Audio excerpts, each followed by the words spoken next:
Can I ask you something? Do you know what's really exhausting? It's not your job. It's not getting older. It's waking up every morning, already carrying yesterday, while worrying about tomorrow. A man named David lived like that for almost 2 years. He kept saying, "I'm just tired." He wasn't. And maybe, neither are you. But everything began to change the day someone asked David one simple question, a question that might change your life too. David didn't know he was losing himself. The next week, David went to see his doctor. He thought the visit would be quick. Maybe he needed more sleep. Maybe he was low on vitamins. Maybe this was just part of getting older. The doctor looked through all of his test results. Then he smiled. "Your heart looks good. Your blood pressure is fine. Everything seems normal." David frowned. He wasn't relieved. He was confused. Because nothing about the way he felt normal. He looked down at the floor and quietly said, "Then why do I wake up every day feeling like I've already run a marathon?" The doctor didn't answer. Instead, he asked, "Tell me about your mornings." David shrugged. "They're pretty much all the same. I wake up around 6. Before I even get out of bed, I reach for my phone. I tell myself I'm only checking the time." Then he smiled. "You probably already know that's not true. I check my email. If there's nothing there, I still keep scrolling. My mind starts making a list. The meeting at 9. The report that's overdue. The bills due next week. Whether my son is still struggling at school. Whether I remember to call my mom. Whether I'm doing enough for everyone." He stopped talking. For a few seconds, the room was completely silent. Then he quietly added, "I don't think I've had a peaceful morning in years." The doctor looked at him. Not with judgment. With kindness. He asked another question. "When was the last time you woke up and your first thought was simply, 'Today is going to be a good day'?" David wanted to answer. He really did. But nothing came to mind. Instead, he remembered something else. A Saturday morning, almost 6 months earlier, his daughter had walked into the kitchen, holding a pancake she had made herself. It was burned, a little crooked. She looked so proud. She smiled and said, "Dad, I made this for you." David smiled back.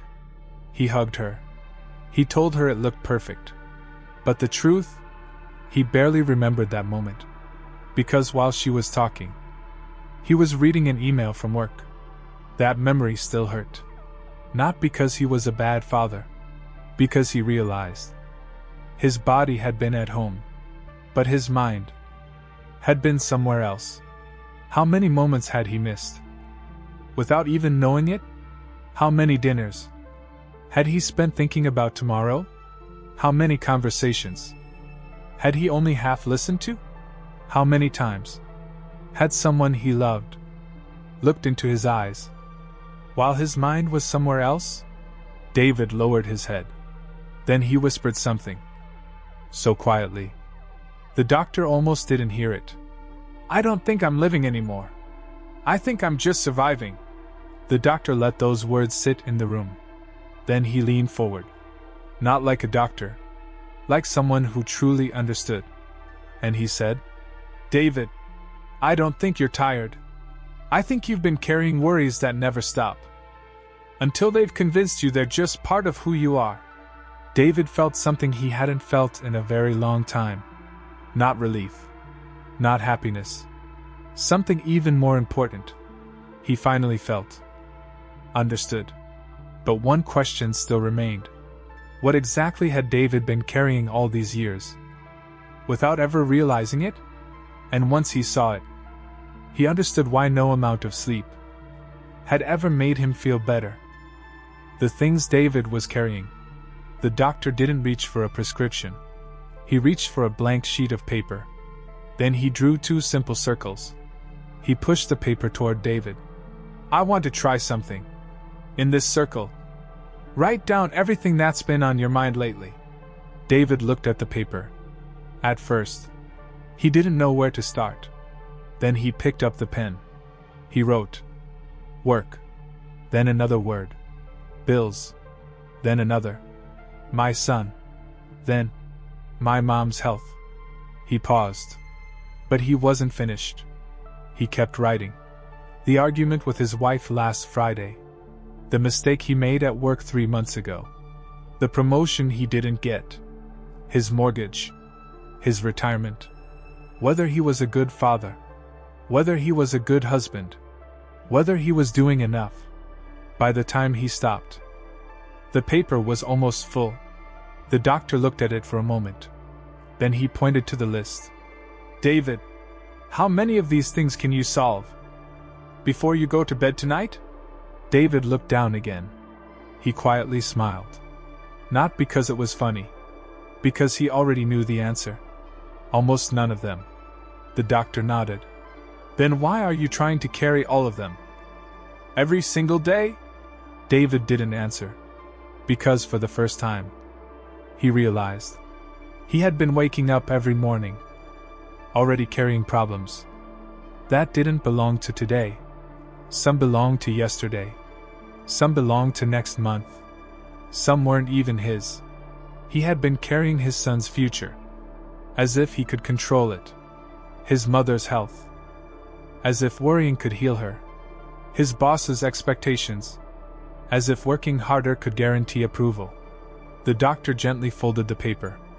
Then he said something David would never forget. Caring about people is not the same as caring everything for them. Those are two very different things. David sat there in silence.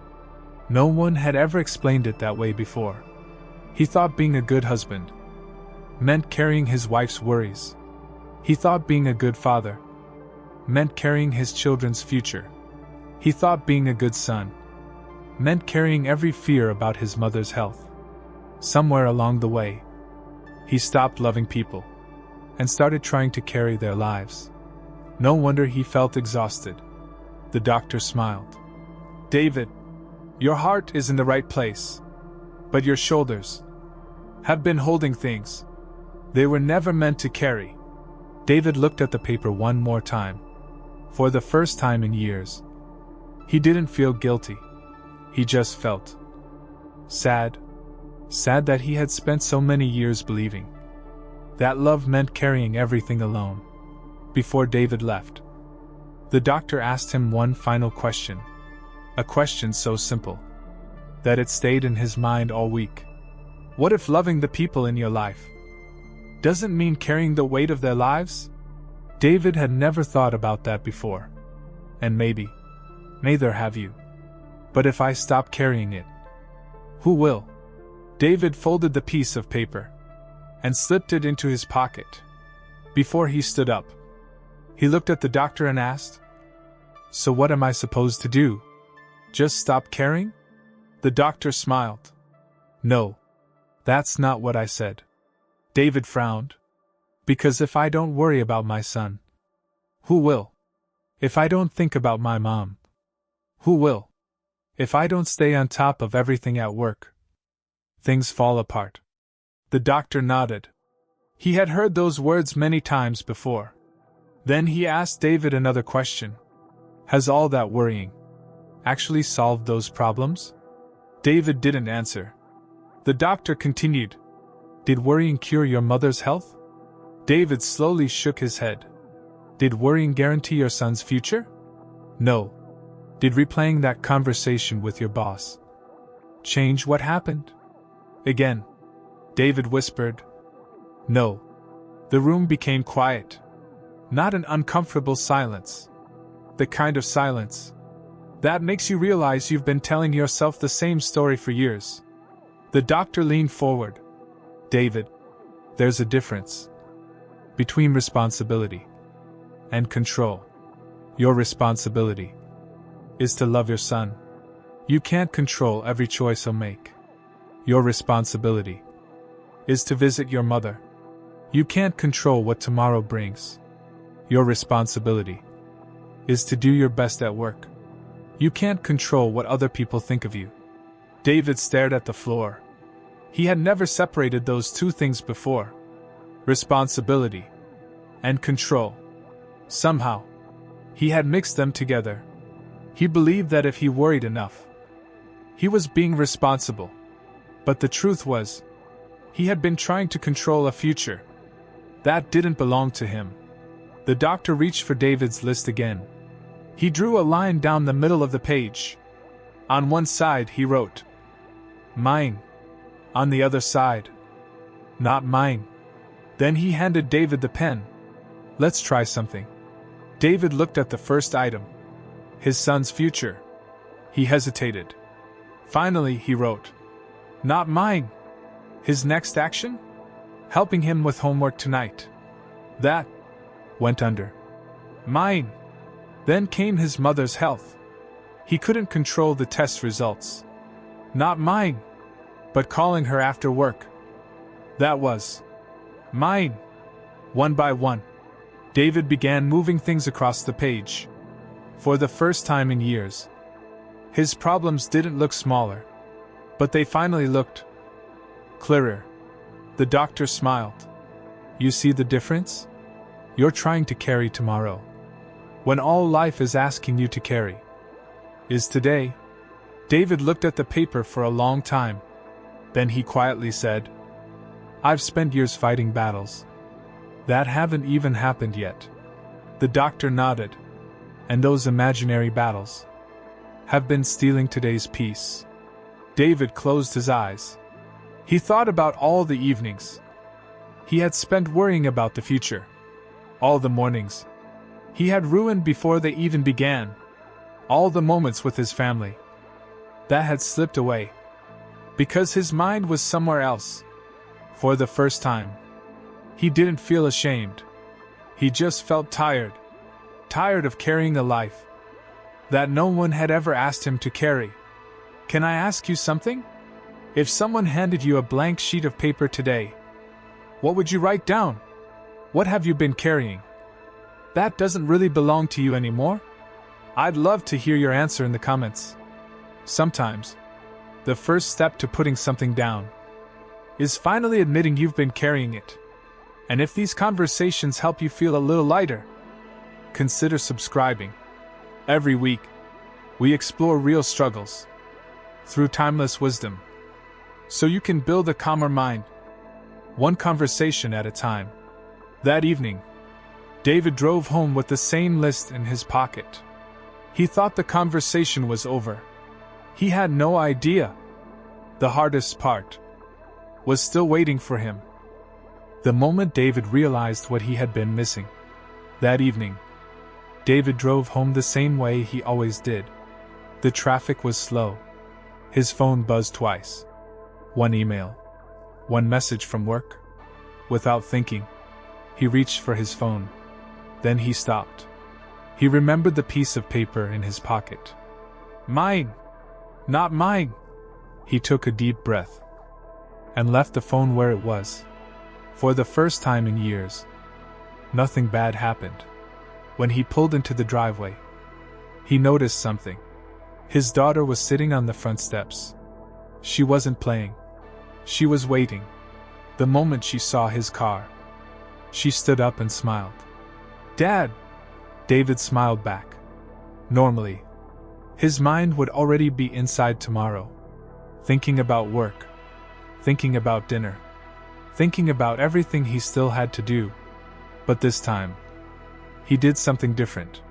He put his phone in the glove compartment, locked the car, and left it there.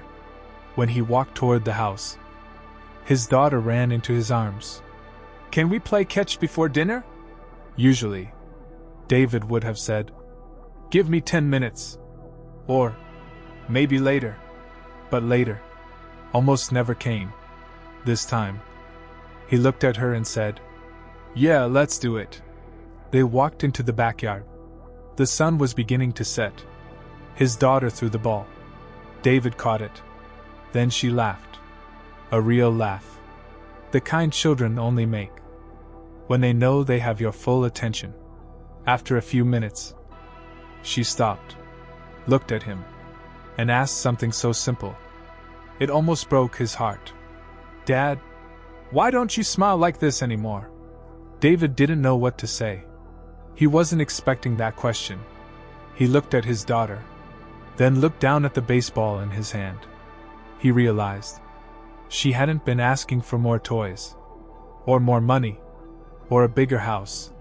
She had only been asking for him, the version of him that wasn't always somewhere else. That night, after everyone had gone to bed, David sat alone on the porch.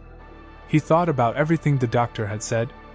For years, he believed he was carrying his family. But now he saw something he had never noticed before. The more he carried tomorrow, the less of himself he gave to today.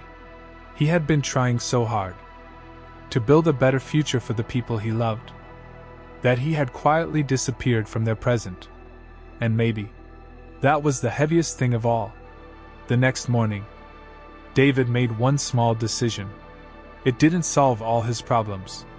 It didn't change his life overnight. But it became the first step toward feeling like himself again. And strangely, it was something Marcus Aurelius had written nearly 2,000 years ago. The small habit that changed David's mornings.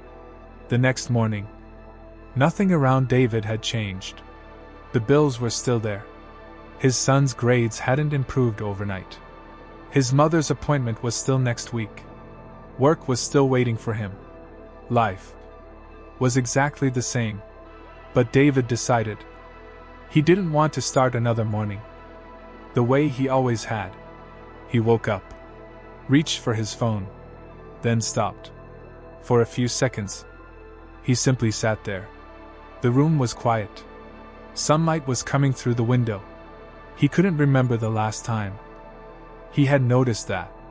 Instead of opening his email, he asked himself one question. What actually needs me today? Not next week. Not next month. Today. The answer surprised him. His son needed help with homework tonight. His mother deserved a phone call. He needed to finish one report before lunch. That was it. Everything else could wait. For the first time in years, his morning didn't begin with panic. It began with clarity. That evening, David pulled the same piece of paper out of his pocket. He looked at the two columns again. Mine. Not mine. Then he quietly crossed something off. My son's future. He smiled. Not because he had stopped caring. Because he finally understood. His job wasn't to control his son's future. His job was to be the kind of father his son could always come home to. A few days later, he crossed off something else. What my boss thinks about me. He couldn't control that either. All he could control was showing up, doing honest work, and going home without carrying the office on his back. Little by little, the list became shorter. Not because life became easier, because David stopped carrying things that had never belonged in his hands. One evening, he came across a journal written by Marcus Aurelius. One sentence caught his attention. It wasn't long. It wasn't complicated. It simply reminded him that we suffer more when we try to control what doesn't belong to us. David closed the book and smiled. For the first time, those words weren't just philosophy. They were his life. He finally understood that peace doesn't come from having fewer problems. It comes from knowing which problems are truly yours to carry. That night, David slept better than he had in a long time. Not because every problem was gone, but because, for the first time, he didn't take all of them to bed with him. A few months later, someone asked David a question. You seem different. What changed? His answer was simple, but it was something he'd spent years learning. And it's something I hope you remember long after this video ends. A few months later, someone at work asked David, You look different. Did something good happen? David smiled. Then he gave an answer that surprised even himself. Nothing around me changed. I did. His job was still demanding. His bills didn't disappear. His mother was still getting older. His son still had difficult days. Life didn't suddenly become easy. But every morning, David stopped carrying problems that belonged to tomorrow. And every evening, he stopped bringing work into the moments that belonged to his family. Something strange happened. He started laughing again. Not because life became perfect. Because his mind finally had room to breathe. One Saturday afternoon, his daughter looked at him and said, "Dad, you've been smiling a lot lately."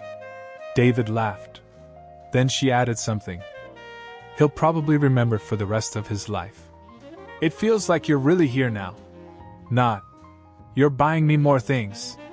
Not, you're working less." She simply said, "You're here." Sometimes, that's the greatest gift we can give the people we love. Not more money. Not a bigger house. Not another promise about the future. Just our attention. Our presence. Our time. Maybe that's something you needed to hear today. Because I know what it's like to believe that being a good husband means carrying every problem.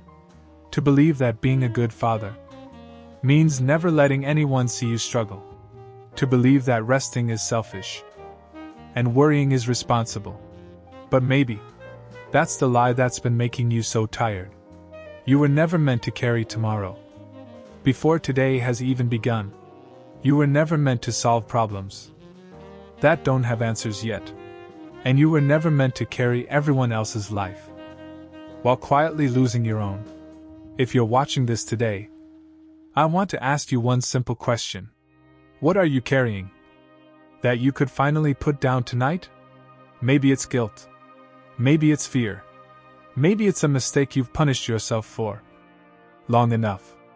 Or maybe it's the belief that you have to carry everything alone. You don't. And you never did. Marcus Aurelius once reminded himself that we suffer when we confuse what belongs to us with what doesn't. I don't think those words are about becoming cold. I think they're about becoming free.